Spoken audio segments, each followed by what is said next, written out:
once you start thinking about Asia much more seriously, you realize that it's impossible to explain the immense diversity of the economies without also paying attention to the geography, to the history, and how those things factored into the development of the existing structures and institutions, which in turn influence the way that these economies operate on a day-to-day basis today. Welcome to Analyse Asia, the premier podcast dedicated to dissecting the pulse of business, technology, and media in Asia. I'm Bernard Leong. Today, we'll dive into the economic foundations that shapes the Asian region rise through the lens of history. With me today, Associate Professor Jamus Lim from ESSEC Business School and author of Asian Economies. First of all, congratulations on your recent win in the Singapore general elections and now an elected Member of Parliament in Singapore with the Workers' Party for the Sengkang Group Representation Constituency. So for everyone else here, today our discussion would not be on anything on Singapore politics, but I want to dive into Jamus's experience in an academic work on Asian economies. With no pun intended, I'm running a global business podcast from Singapore, and my opinions and views are of my own and do not represent any organizations I may represent. So Jamus, welcome to the show. Thank you, Bernard. It's both a pleasure and an honor to be able to join you and all listeners today. Yes. So one thing I would like to start off usually with my guests is their origin story. How did you start your career as an economist, and what sparked your interest specifically in development economics and microfinance? Okay. So thanks for the question. In some ways, some of that origin story is preempted by what a career my mother pursued. So she was in the back office of a large stockbrokering firm in Singapore. And so even from a very young age, at that time, kids had to, the workforce had to work on Saturdays as well for half a day. Yes, I remember those days as well. Those days, yeah. And so my mother, not having resources for childcare, or for that matter, childcare wasn't that common, she ended up bringing me into the office on Saturday mornings. So some weeks she would deposit me at a nearby bookstore. MPH, those don't exist anymore. I remember the bookstore is really one of the best libraries. I always do there. Although I don't buy any books, but I read there. So, and I did exactly the same thing. We were not a wealthy family, so I would be reading most of those few hours where I was dropped off at the bookstore, or she would just bring me into the office. So I got a very early exposure to what it's like to be in a financial institution. And you would think, therefore, that would spark my interest in finance and especially the stock market and so on. And certainly when I was relatively young, when I was a teenager, I thought that's what I wanted to do as a career, being inspired, of course, wanting to go to the front office. Ultimately, I got my hands dirty in economics, and I realized that the field of economics is much wider than just stocks and finance. It's much, much deeper. It's about human behavior, as the book talks about. It's about the way institutions are designed and how they influence the evolution of economies over long periods of time. And so that got me really interested in the bigger questions in economics. I am, by training and interest, a macroeconomist rather than microeconomist. So I wasn't as interested in things like the psychological or behavioral or rational foundations of human decision-making, but I was much more interested in the big picture things. Why are there financial crises? Why do countries benefit from integrating into the international trading system and so on? And of course, when I was a teenager, I also experienced a major event in my life. Like many of us from that generation, we went through the Asian financial crisis. And so the Asian financial crisis really made me realize that getting economics right was important, but getting it wrong could be really disastrous as well. And that set me down the path of really exploring much deeper phenomena in international finance. And that is a passion that I continue to hold today. So you work across the World Bank, Sovereign Wealth Fund, and even the private sector before you joined your current academia role. What were the defining lessons from these roles that would shape your economic thinking today? So right after graduate school, like most of us, your primary aspiration, I think we are acculturated into thinking this way, is that you want to be a professor. That your professors were professors, they chose it for a reason, so they make you feel that the ivory tower is the highest calling that you can possibly have. So I was infected by that as well. I very much wanted to be a professor. I did 1 year in a small liberal arts college in central rural Kentucky. So that is a story for another day, interesting in and of itself. But not long after, I got a call back from the World Bank to come in for additional interviews. And it seemed like an opportunity too good to pass up. The idea of both, at the time I was in my early 30s, so working in a international city like Washington, D.C., but also interacting with people from all over the world. So the World Bank, although it deals with development economics as well as international finance, is very much staffed by, basically, you can think of them as international bureaucrats. And they carry their own country's traditions and ways of doing things. Of course, many of them were trained deeply in their respective fields, not necessarily economics. We have agronomists, environmental specialists, legal experts, as well as economists and finance folks. So you really get immersed in a deeply intellectual environment, even though it's not, strictly speaking, an academic institution. So that was really exciting. DC is a great place to live. So that's what got me started at the World Bank. And then after that, you taught macroeconomics and now I think international economics across Asia. And also you have done a bit of a postdoc after your PhD.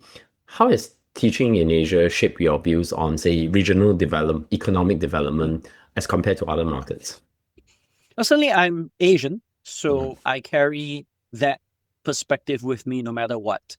What that means, of course, growing up in Southeast Asia, is that you see two perspectives. One is the experience of countries like Singapore, as well as the other newly industrialized economies, which grew very rapidly, and transformation is constant.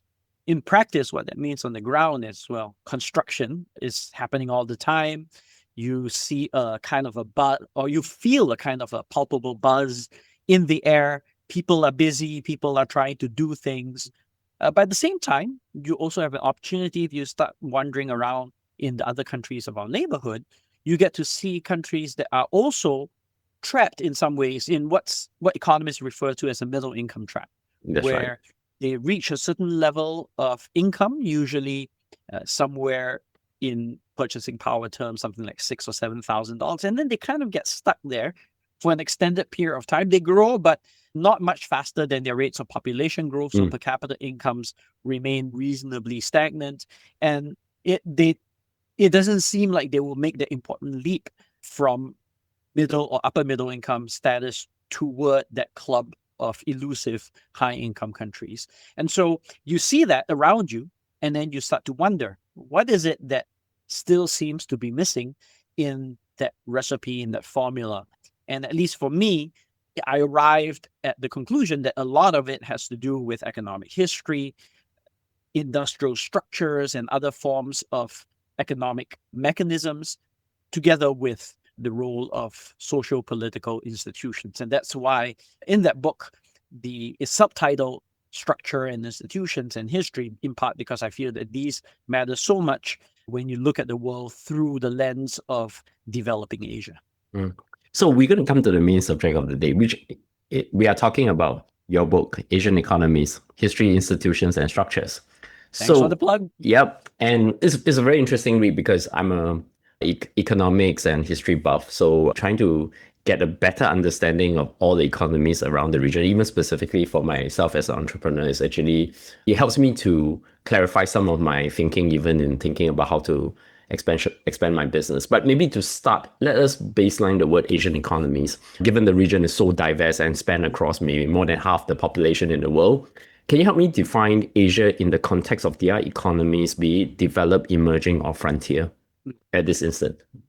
So I teach a course from which this book emerged. And when the French have a term, so I teach at the French Business School, and the French have a term about basically instructor sovereignty. As an instructor, you have absolute sovereignty over exactly how you want to define how you teach the course. Mm. And so for me, teaching in the business school, I started to realize that what people cared about in the business school is not so much a lot of abstract theoretical models, but how to better understand a part of the world that they had much less familiarity with. Mm. And of course, the existing textbooks, if you look at them, a lot of them deal with either East Asia. So by East Asia, some people would lump in Southeast Asia, but certainly the major economies of East Asia like Japan, China, and South Korea. But if you think carefully, you realize, of course, South Asia is also an integral part, a major part of Asia. And for much of history, India was one civilization that included what is today parts of Pakistan and Bangladesh and so on. And so that entity has to be thought about, and the history and the development of that part of Asia has to be thought about. And then when you start to wander west, you realize that for a long time, there was this intersection of different parts of Asia with the West, and that occurred through the Silk Routes, through Central Asia. So then you start realizing Central Asia, which is often flyover territory in Asia that we tend to neglect, that is also important in the grand scheme of things. And finally, you realize that what we call the Middle East today, the reason why it's called the Middle East is because it's midway to the east of the Occident. So this is by Western authors that have defined that region. But for much of the world's history, that part of the world was in fact West Asia. And so I felt that, at least in the book and even in my course, it was absolutely necessary to weave in West Asia as well into the overall scheme of things. I actually usually read the foreword of every book that I read. So I actually this is probably a quick question to ask you. What inspired you to write Asian Economies, and how did your past work experience informs the book's scope and structure? Yeah, so you are making me reveal all my cards here. So obviously, part of it is that I teach the course, as I mentioned. But one reason why I was influenced to also include discussions about West Asia is in no small part because when I was at the World Bank, I worked in what's called the Middle East and North African region. The MENAS region.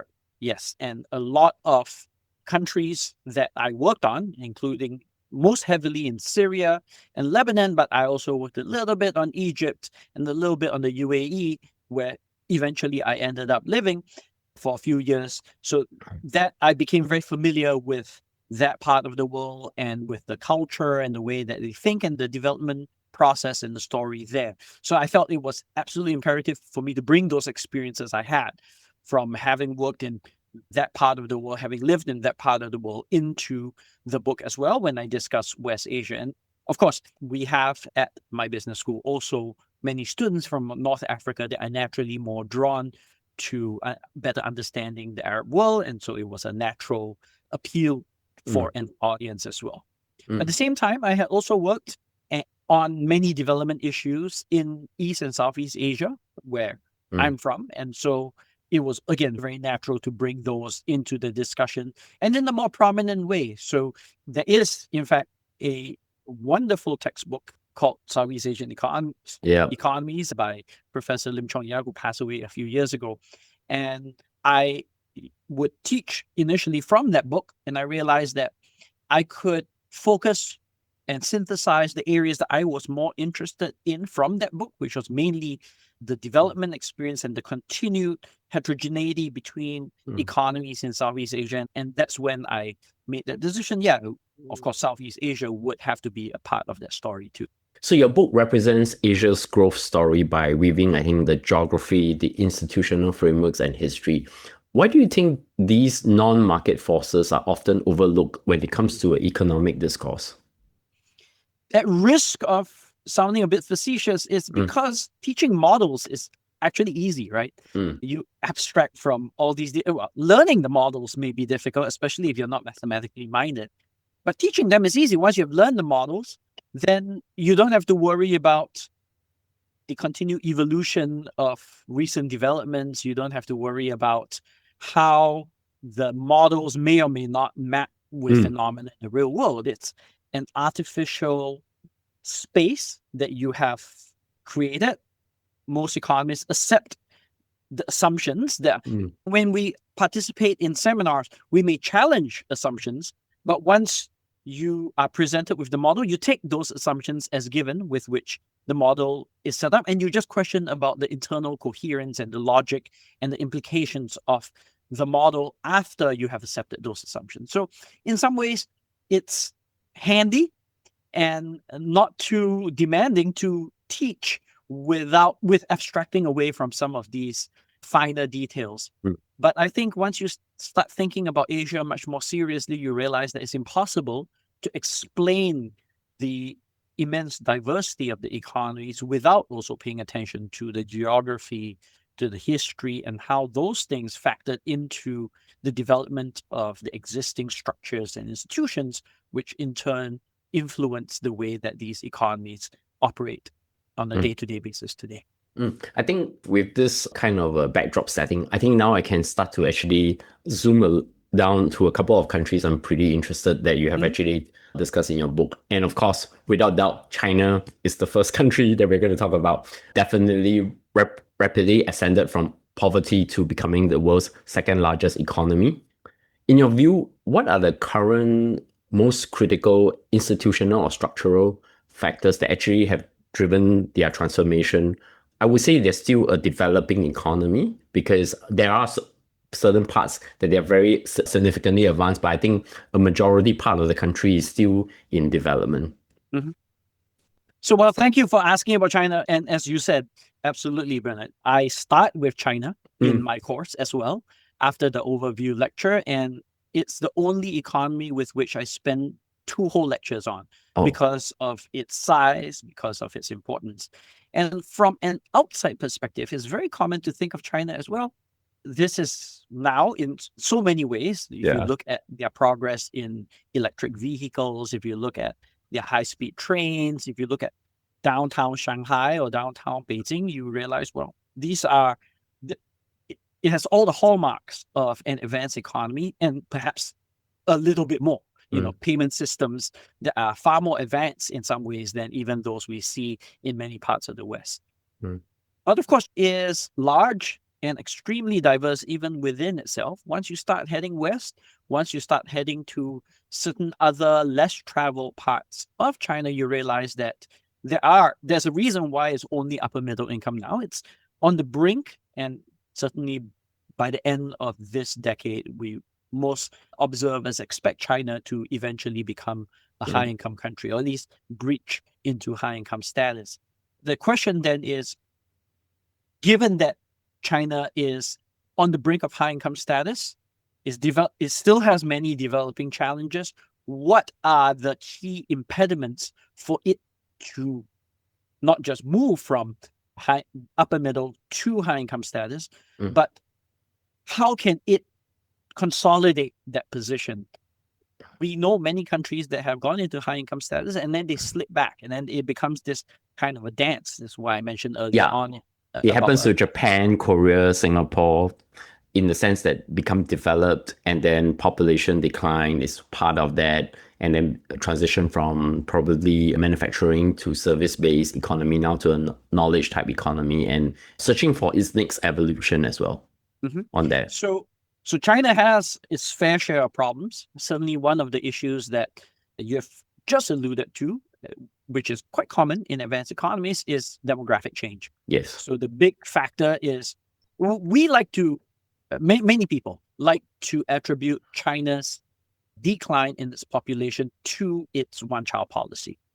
And it's tempting to do so, but we really need to put that in context of what happened, the way it played out, demographics played out, in just about every other East Asian country as well. You see, basically, as the countries become relatively richer, they go through the natural process of what's known as the demographic transition. And the demographic transition is accompanied by a reduction in fertility. In rural China, of course, fertility has not fallen as much as in urban China, but in urban China, one could make as credible an argument that it even though the one-child policy came into place and we saw the concomitant decrease in fertility, it could well have been that way even if China didn't have that one-child policy. So China was already becoming richer. As economies become richer, what happens is households start to focus on quality over quantity. Many families who used to be in rural areas where more hands to work in the farm would be useful would no longer need those extra hands as they transition into a more urban living.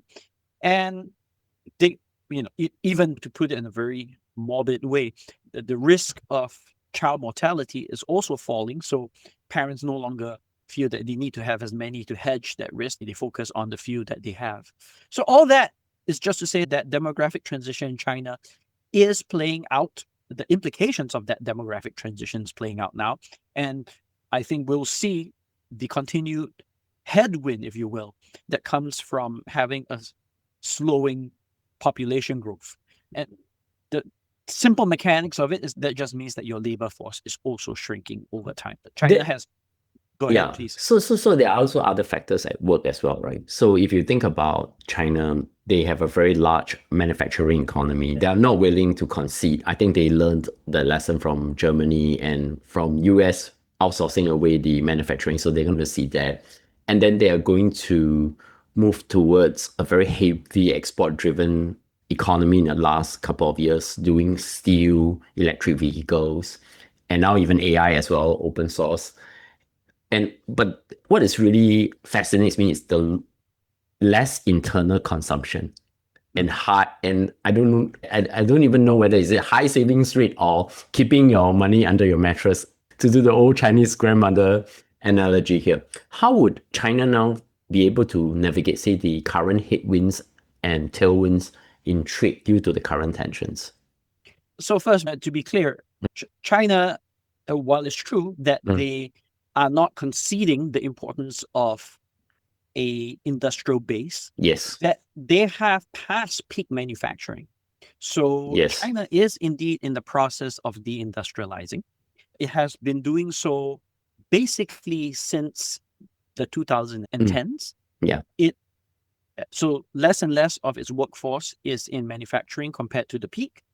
And along with that, is no longer the cheap labor location any longer. Yeah. So this is what economists sometimes call a Lewis turning point, named after Arthur Lewis, a West Indian economist that first developed the model that looked at what happens when there is an exhaustion of workers coming from the countryside into urban areas. So all that is happening. Basically, what you're seeing is that China is trying to move up that value-added chain. So it's not that they have given up manufacturing, but they accept that you need more and more industrial machines. In fact, if you look globally, while it doesn't have the highest intensity in terms of industrial robots that are installed, so countries like South Korea and Singapore have greater intensity meaning in terms of relative to the workforce.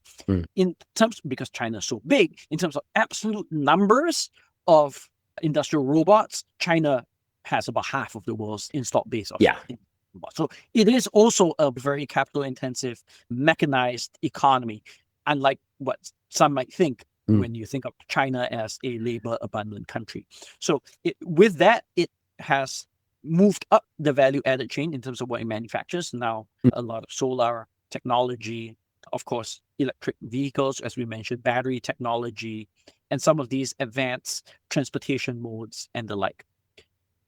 At the same time, it has also grown its services sector, and this brings us to one of the other pathologies that China is struggling with, and that is, of course, when China was growing very rapidly with a large population, it engaged in a lot of construction. Yes. So there was a major housing boom. In fact, the housing boom first hit a snag in the 1990s, and then there was what was known as a debt to equity swap. A lot of those companies converted the debt that was accumulated into equities, and they were able to work their way out of that difficulty. And many of the ghost cities, like Ordos in Western China, they eventually filled up, because you still had this population that was coming from the rural parts and filling the urban centers. That no longer is the case. China is now exceedingly urbanized. Well, it still has a rural hinterland like many big countries do. The flow from the countryside to the urban centers are no longer as rapid. And so you are starting to see some of that overbuilding of the housing stock come back to bite. Many Chinese believe in investing. You mentioned this as well, as it's a high saving country. Saving rates are in the order of 40% or more. And so a lot of that saving gets directed toward real estate. Because what's safer than houses? That's a very typical Chinese mindset. And so many households already have purchased their second or sometimes even their third homes, especially those that were growing up during the rapid, or who entered the workforce during the China's rapid growth phase in the 90s and the 2000s. And so they are giving these houses to their children.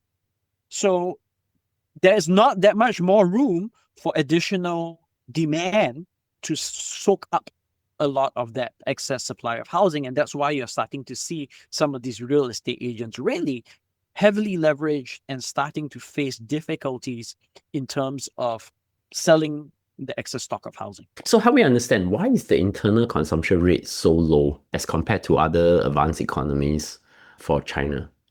Yeah, so there are probably a few dozen explanations, and they are very esoteric. They range from one rather compelling, I think, argument is that China doesn't have a rich social protection system.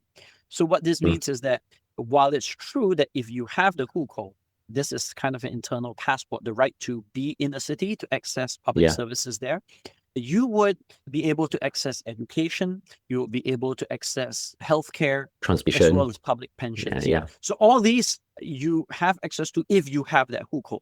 But for many workers, especially those that migrated to the cities from the countryside but don't have the Hukou for those big cities, they don't have any of these social protections. Their children get educated back in their countryside towns and villages because that's where education would be accessible for the children. So the access to services is not actually as digitized. Universal. It's not even universal because you literally have to go to a private sector provider if, let's say, you fall sick, but you don't have the Hukou in let's say you're working in Shenzhen. But you don't so you have a lot of shadow type in like the same problem in developing economies as well, where people don't have a bank account, which is kind of the equivalent of that. And so what do people do? They save as a form of self-insurance. And so this is one reason. So because social protection, and mind you, even for those that do have the Hukou, even those that do have access to public services, the amount of coverage that you get, the quality of that coverage that you get in terms of public pension, in replacement income for retirees and so on, those are still very modest. You can't blame China. China is still a developing country in that regard. So it's inevitable that households would have to make up for some of that shortfall with their own personal savings. So why wouldn't the central government pushes the states to try, since it's a very centralized economy in some ways, to push this registration of citizens into the Hukou? Or is it because it's very state dependent and that's why you can't do that easily? Well, not necessarily. So China, it is true that it's a centrist state and that the central government has a tremendous amount of power. But for any large economy, any large complex economy, inevitably you have a lot of devolution of administrative power to the individual provinces as well as the individual county governments and so on. But, firstly, the desirable cities like Shenzhen or Shanghai or Beijing, the population is starting to reach 20 million. It's hard to imagine it growing that much more. So what the central government has encouraged cities to do is for the second tier cities, those that are known to us, but perhaps not as familiar, cities like Wuhan, for instance. And Chongqing, for example, as well. Well, Chongqing, I would argue, is already a first-tier city. Okay. Like Hangzhou is a first-tier city to some people, but it's still considered second tier. Yeah, it's one of the largest inland cities, if not the largest inland city. So, but the one that you would think of just close to Chongqing is Chengdu. Ah. And so Chengdu is a second-tier city. And these are the cities where arguably they've been more relaxed about issuing new Hukou to try to attract workers and migrants into those second-tier cities. So absolutely, there are reforms to the Hukou that are encouraging people to move to some of the second and third-tier cities. But it doesn't change the fact that in reality, China is still a high city. Part of it is, again, we start to get into cultural and behavioral explanations. Now, part of it is, of course, also a sense of wanting to save enough to bequest to the next generation. And there's a strong inheritance motivation that many Chinese households would have for wanting to give gifts to their children. And then even some crazy esoteric ones, like, remember, we talked about how there was a one-child policy. Yes. Now, alongside that one-child policy, there was a bias, and unsurprisingly for East Asian culture, toward boys. Yeah. In fact, not just East Asian. South Asia has what's sometimes known as millions of missing girls, because for the same reason, there's the bias toward boys.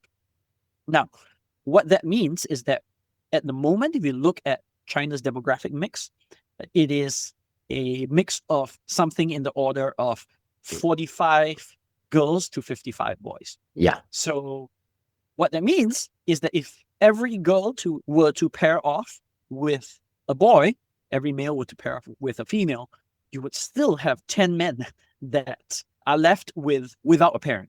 So it becomes hyper competitive among the men to be able to try to secure a mate. This has led to some unfortunate pathologies as well, where we see, for instance, stories of, especially in the southern Chinese provinces, where there's a lot of bride trafficking. But what it also means in terms of the economics is that men feel the need to signal their relative desirability. And in many cultures in the world, the way you signal is with a fancy car. Well, in China, you have to up that one step further and signal it with, hey, look, babe, I have a house. So it becomes a competitive signaling motive. It's kind of a status culture. But that still, so I just have one remaining point, which I just, before we close China and really go to the other two economies that really pique my interest.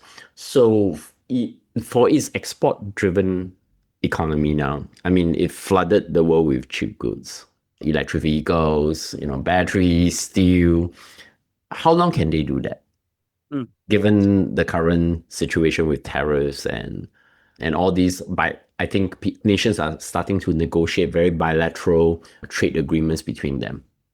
Yeah, so it's fascinating that you should ask this question. One of the research papers I'm currently working on is looking at this phenomenon known as the China shock. So the China shock is basically what happened after China entered the WTO. That's right. So it entered in 2001. Yeah. And after its entry, unlike other economies that entered the WTO, China, of course, is huge. So it made a material difference to the supply of especially low-income, low-skilled workers into the global economy.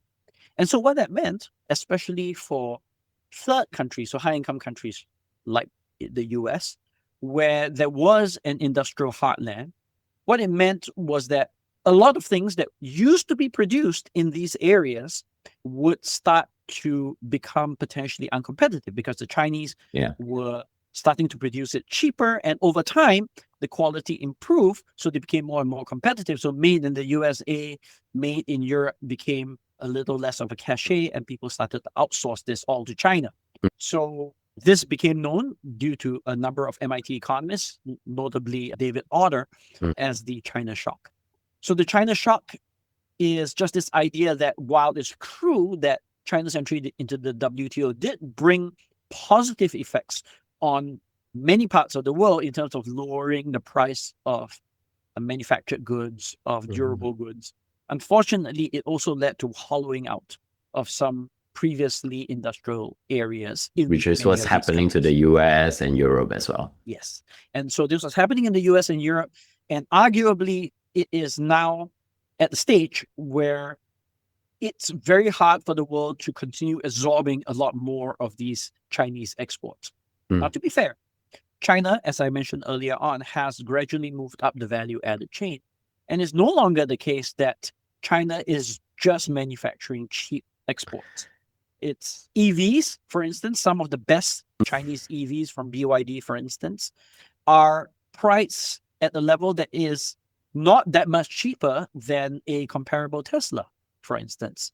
So they are starting to climb up the value added chain, just like Japan did before them, just like South Korea did before them. And so it is true that because of China's enormous manufacturing capacity and its size, it's still producing a lot more for the rest of the world than what some of these other countries did.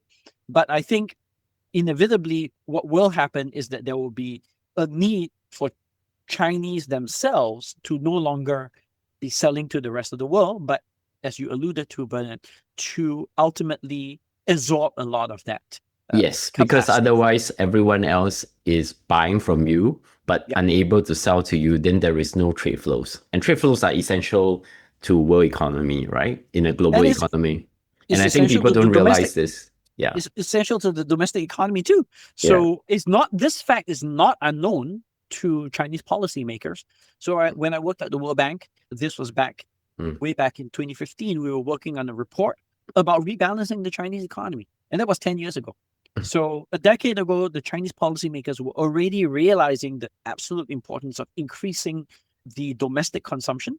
Now, the Xi administration has rebranded this as what they call a dual circulation model with this internal circulation, basically whatever is being produced in China to be sold to the growing and rising middle class in China. And I actually think it's possible.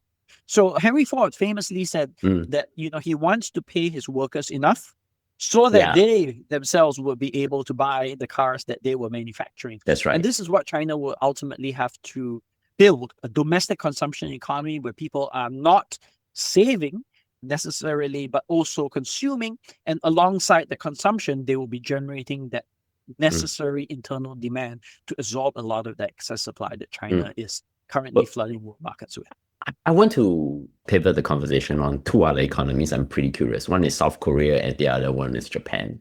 I think I'll go with South Korea first because it's been a pretty compelling example of state-led industrialization, also the Chaebol, most notably Samsung.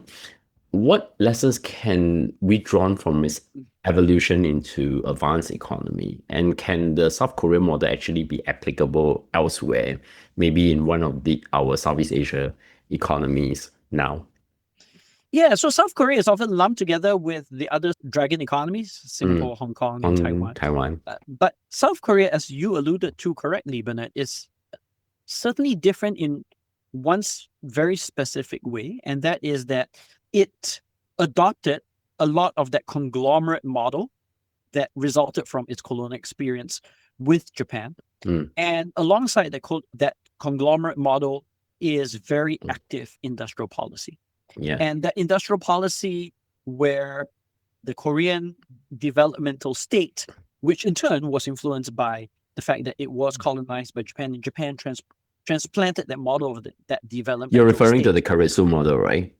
Yes. So before the Keiretsu, there was this model called the Zaibatsu. Oh, okay. So the Keiretsu was essentially what happened in Japan after the Second World War, where the Americans told the Japanese, look, your Zaibatsu model, a conglomerate model, was responsible for the war machine that you guys generated and ended up creating a whole mess in Asia.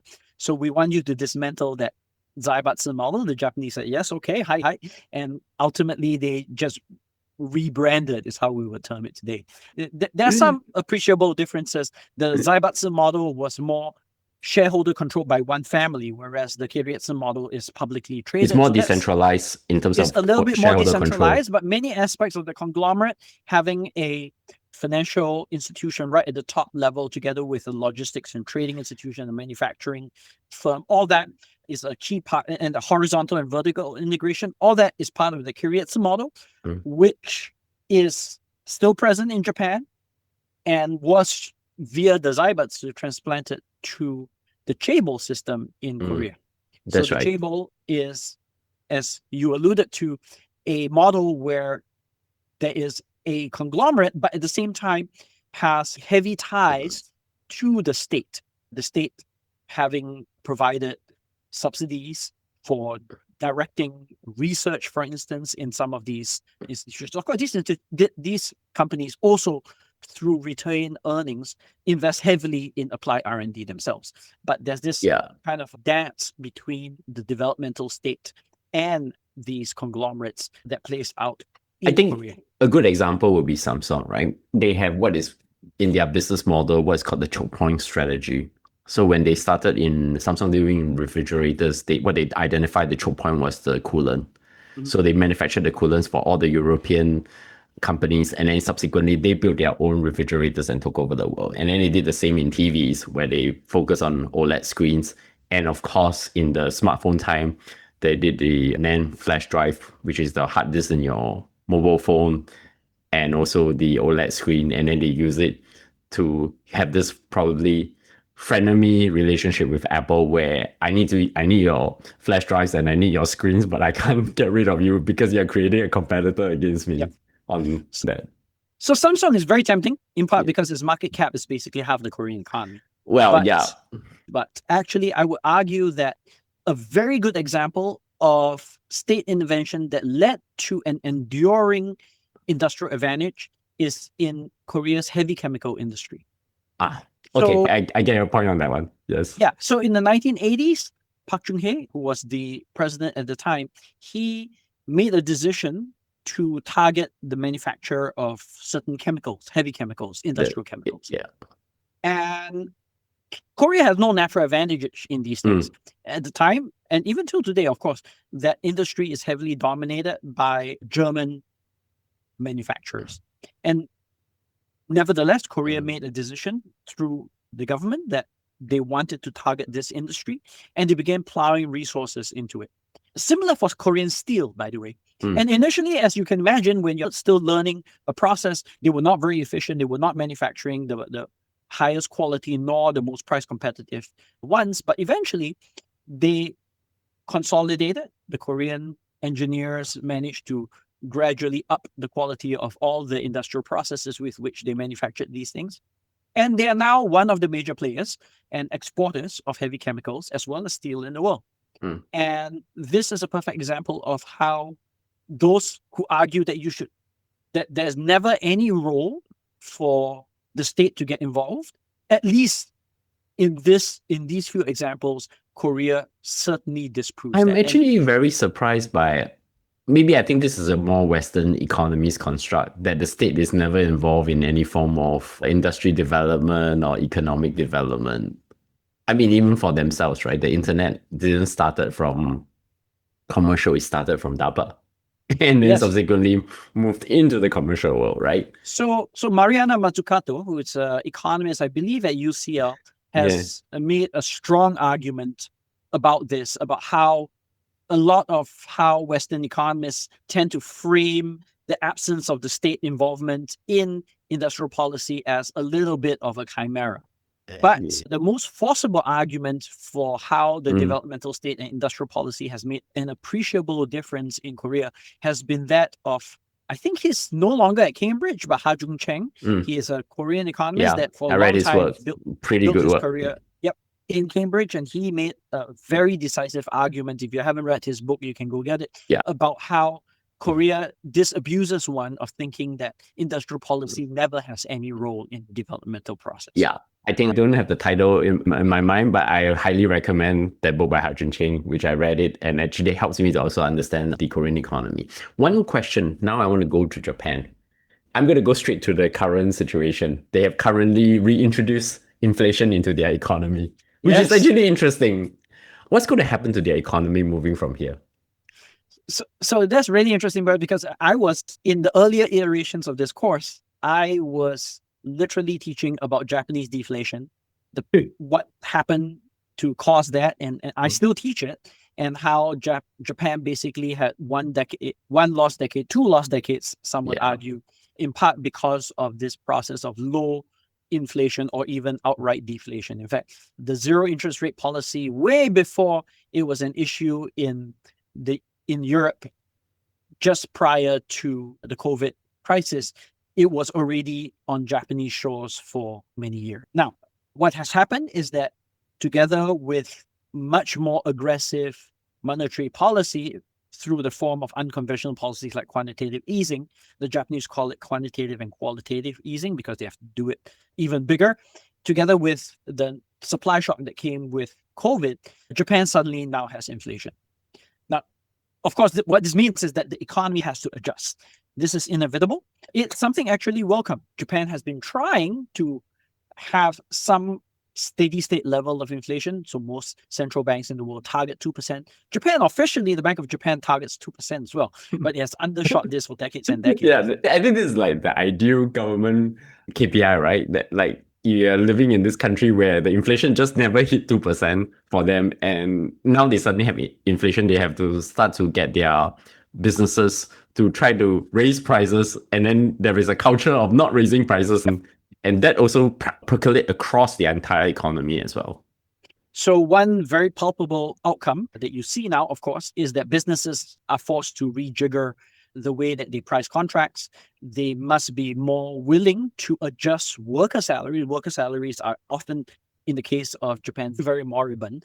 That itself has problems, especially if you look at the youth and the early graduate employment rates in Japan. They have been disproportionately high. They're always higher everywhere in the world, but they were disproportionately high in Japan because the old were not willing to give up their jobs because they wanted the security of a stable income. And because they weren't getting more and more expensive, at least in nominal terms over time, companies just continued to keep them on payroll. So all that is changing.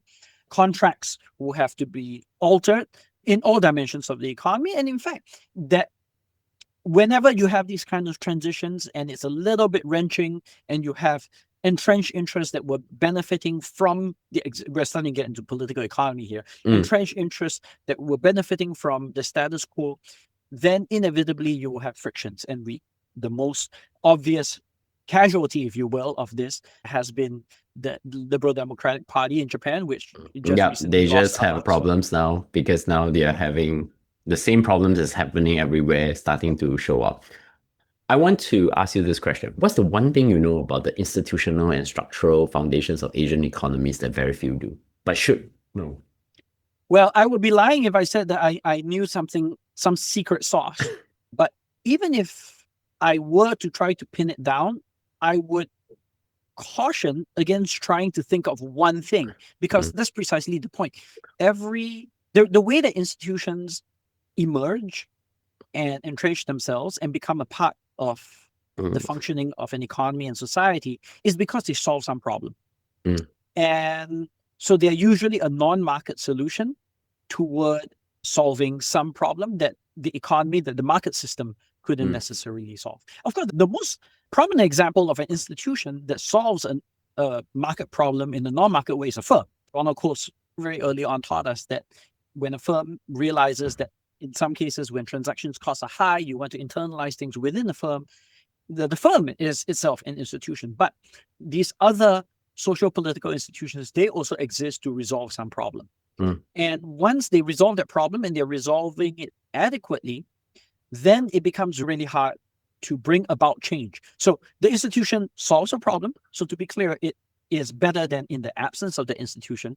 But it also means that without somehow breaking this institution or having some crisis that leads you to substantially reform the institution, you are going to be stuck at a suboptimal equilibrium. So this is what, again, for every economy, those institutions are going to be different. But if there is a commonality in that story, it is that if we want to better understand how to bring about development in some of these countries, what we truly need to understand is how the specific institutions that have emerged in these countries are potentially in some ways holding back the continued growth and expansion of the other actors in the economy, how these institutions may be hampering the entry of new players, and in turn, these new players would be the source of growth into the economy in the future. So that's, if you will, a common thread, I guess.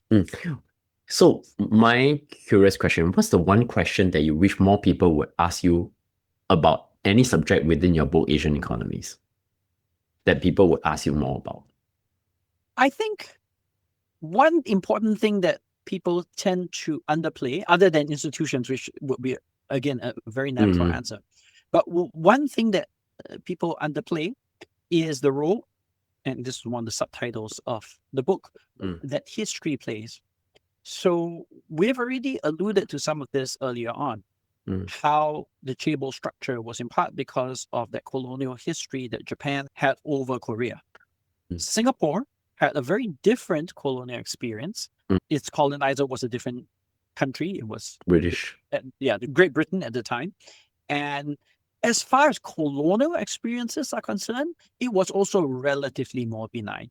It's not to say that there weren't atrocities that were committed by the British on Singaporean shores to the native population, but compared to other colonies that Great Britain had, where it was purely extractive, where what they tried to do was to basically, the best they managed was they constructed railways. Railways, and then they extracted resources and channeled it back to British factories in the Midlands, right? So in contrast, Singapore didn't have any of these natural resources to extract. It was seen as a strategic asset. And so the British brought with them their civil servants and their form of government.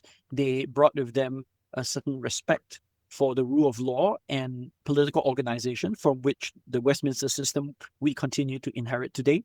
They also brought with them educational institutions. Many of these were religious in orientation, but in turn, these managed to expand education to greater numbers in the population that eventually became the basis for the public schooling system. So I think when you start to realize that history isn't easily washed away, and there is, in fact, a deep persistence. This is literature that over the past decade or so, economists such as Melissa Dell and MIT have really talked about the absolute persistence of elements in history.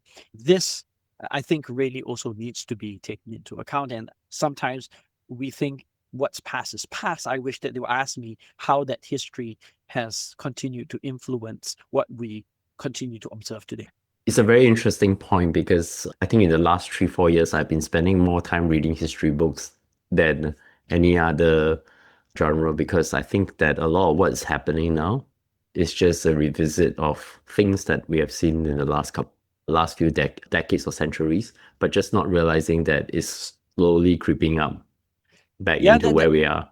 The French have a saying, plus ça change, plus ça la chose, the more things change, the more things stay the same, Those who ignore history are, and this is another quote, those who ignore history are doomed to repeat it. So it's one of those things where I think the greater sensitivity that we have to the contours of what came before us, the more we might be aware of not just our unique position, but also how to make sure that some of the more common human frailties do not once again get committed by a new generation that is unaware of what happened before. So my traditional closing question, what would success look like for you as an economist and educator in terms of the success with this book and its broader impact? So the traditional academic research answer, economist answer to what success is, a publication in one of the top 5 econ journals. There are publish or perish. There are researchers that would give their firstborn for a publication in the American Economic Review. But for me, I think having also transitioned a little bit away from academic, I still really enjoy writing, researching, thinking deeply about issues and publishing. I love that intellectual rigor, bringing the intellectual rigor and pondering deeply about questions on a day-to-day basis. At the same time, I've also become acutely aware of the importance of making sure that what we research, the questions we ask, the results that we find, the implications for policy that we draw are also ultimately taken on board and adopted by policymakers. Because in the end, academics, we write for 100 other people in the world. So if the 100 other people are interested, your work gets published, but what impact will you ultimately have? That impact must, I think, be also measured in terms of a broad policy impact for the day-to-day lives of you. And I think as academics, but also academic economists, we set ourselves too modest a goal if the only goal, professional goal, is to publish.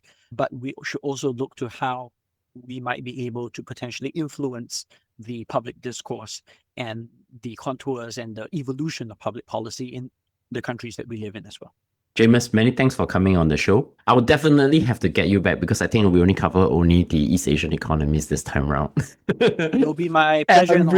I'm pretty sure that there is a lot of other parts that I've been thinking quite a lot about, and would be great to have you on again to discuss the other parts of Asia on that. So in closing, 2 questions. Any recommendations which have inspired you recently? In terms of books? Yeah, or restaurants?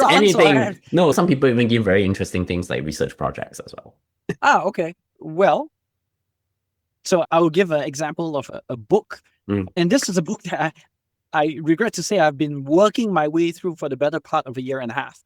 And that is a book about thought. And it's called Fair and Equal, I believe. And so essentially what this book does is it's an exposition of a certain way of thinking, Rawlsian philosophy. And economists are very used to Benthamite utilitarian thinking, basically maximizing utility as is given to us and maximizing social welfare in that particular fashion. I think Rawlsian thought, so a quick summary of what Rawls argued, is that one of his key principles was that we should judge ourselves by how well as a society we are doing by the least. So basically, how well is the last man? You're talking about the Rawls, the person who wrote the Theory of Justice, right? Yes. From the Jurisprudence book. So, it's a great book, by the way. It's a great book. I haven't read the original, but you should read the original.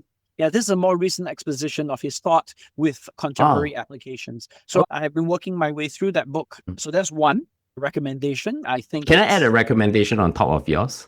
Yeah. I would highly recommend Thomas Sowell's A Conflict of Visions. And then the reason why, the interesting part I like about that book is that how he looks at any subject, whether it's economics, sociology, every single subject, the assumptions of 2 diverse thinking started off with the same premises, but ended up very differently and very extreme on both ends. Okay. Yeah. Okay. That's actually a good intellectual construct, right? To realize that your underlying assumptions really could absolutely lead to divergent conclusions that you need to be sensitive to. That's right. Okay. So that's one. I guess I'm trying to think of a food recommendation since I'm Singaporean and it's totally necessary for me. We haven't had that. We haven't had that in the podcast. Well, give me a food recommendation.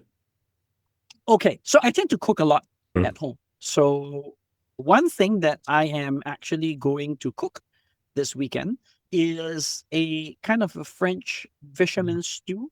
It's called bouillabaisse. My mother is recuperating at home from mild surgery, and so fish soup is kind of the thing that you do to help people recover.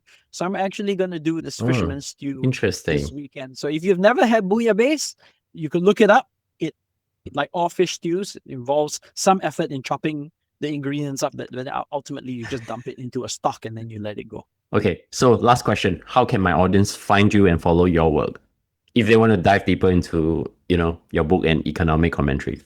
Yeah, so if you Google me, Jamus Lim, one hit that I hope comes up is my website. It's jamus.name, N-A-M-E. I know it's a very unusual URL. That top-level domain has kind of faded from prominence, but jamus.name is my website.